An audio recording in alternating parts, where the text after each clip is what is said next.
Pois bem, galerinha, olha, eu vou fazer aqui uma espécie de um resumo, toldando, envolvendo e redundando diversos vídeos no qual nós já abordamos.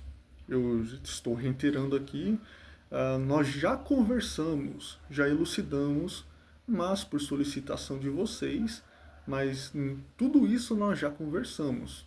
Por exemplo, a natureza dos anjos, que sempre corremos o risco de concebê-los, de imaginá-los como criaturas compostas, dotadas, repletas de uma anatomia espiritual, por exemplo, asas, faces, olhos, corpos luminíferos. Mas no fundo, tudo isso pertence ao campo das imagens e não da essência.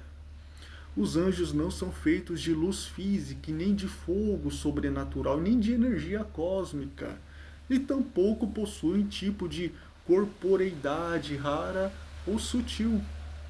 Eles são substâncias espirituais simples, indivisas, inteiramente imateriais.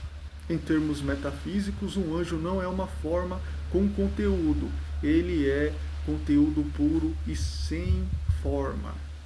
E essa ausência de forma não é uma deficiência, mas é um privilégio do espírito, ao meu ver, segundo o meu prisma.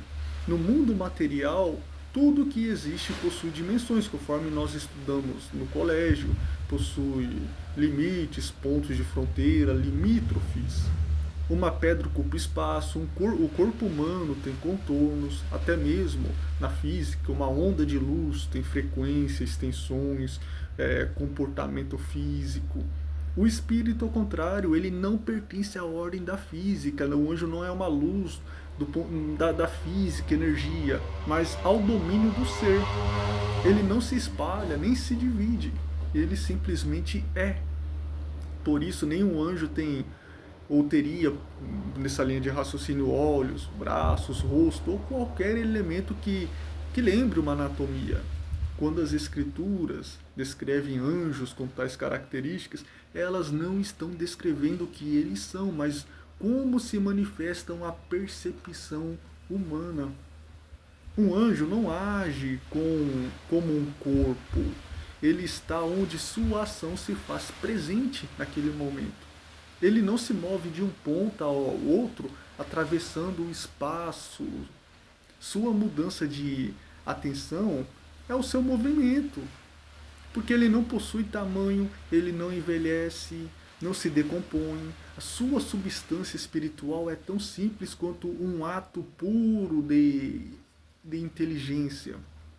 Assim, quando dizemos que um anjo então aparece ou se materializa, nós não estamos dizendo que ele possui finalmente uma forma oculta, escondida, abscôndita, ou recôndita, que finalmente emerge naquele momento que você vê.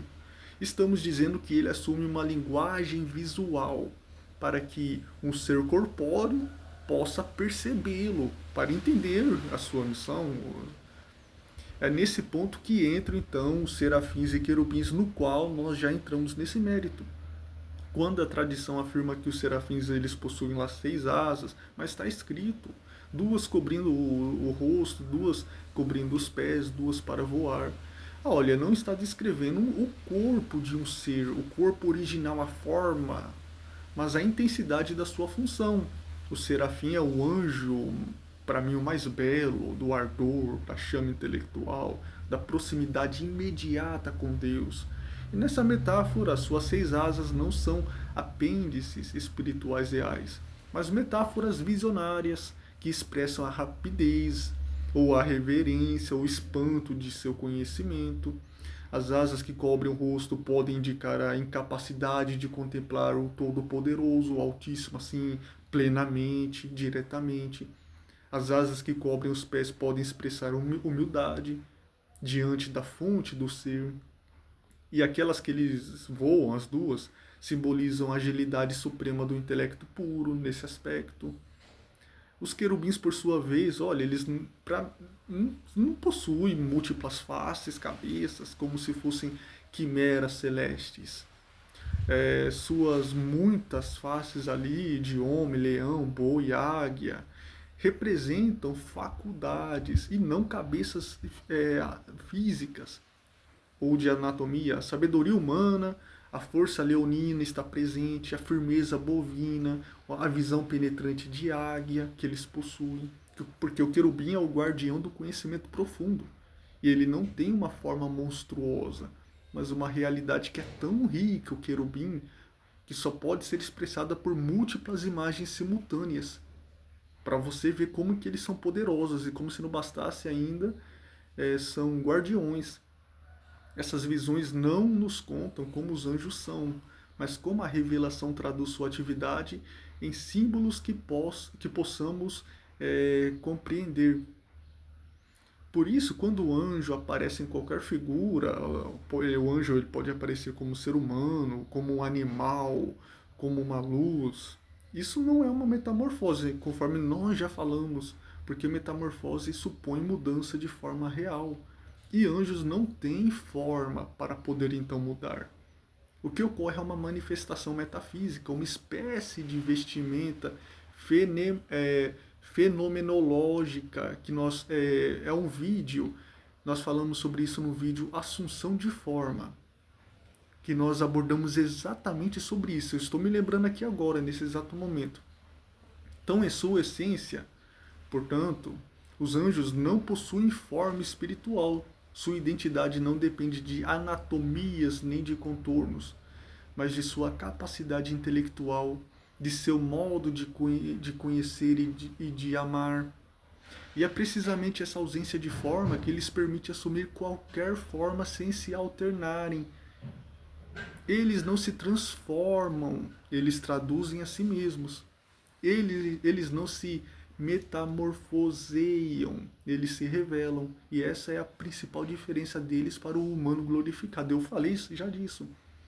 Assim, quando pensamos em serafins e querubins, não devemos imaginá-los como criaturas híbridas, mas como visões inteligíveis, tipo metáforas condensadas para representar aquilo que o espírito puro é incapaz de mostrar diretamente, ainda mais a um humano simples. A forma é sempre para nós, o ser é sempre para Deus. E toda figura que os anjos assumem é um gesto de condescendência, um ponto de uma ponte traçada entre o invisível e o visível, entre a intensidade pura do intelecto e a sensibilidade limitada de nossa carne. Então, em suma, os anjos, eles não possuem forma, eles possuem função, não possuem anatomia, possuem missão. E as figuras que lhes são atribuídas, isto é, conforme nós ressaltamos, apenas inteirando asas, faces, fogo, luz, energia, isso não descreve sua natureza, mas tornam visível por símbolos a grandeza de seus atos no plano espiritual.